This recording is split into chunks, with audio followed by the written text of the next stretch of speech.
Men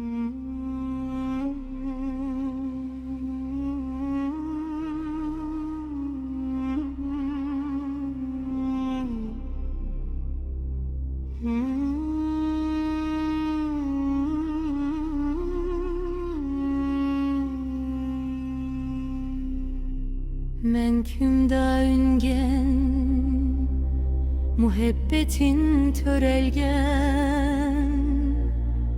toğrak men selmeni qitalmaz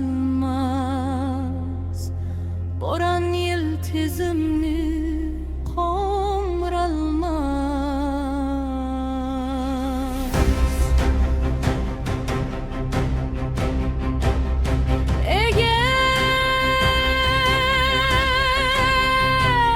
Çıksa boran, barxanlar kökse şu an.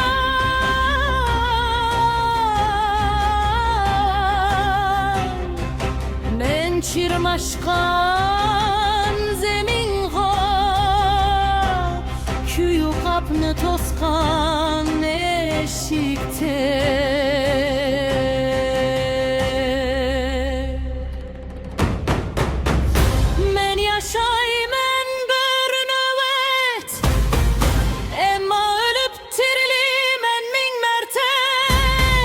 Yaşlıkning yaprıqı tökülgen küzde.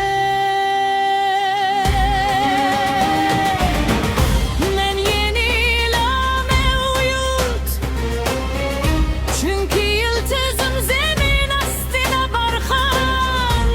Uruqlerim kömülüp yatar u yerde pinhan. Keler şundaq bir günler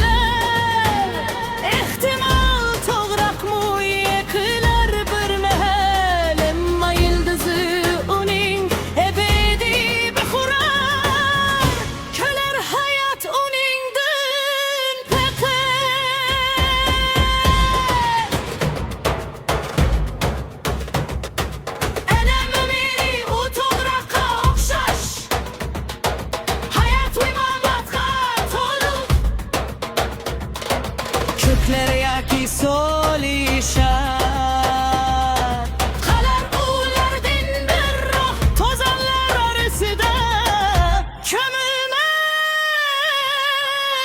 bulup ruhumuz toğraqtek nida qılsın yıkılmışsın boran ha esir baş egmisun.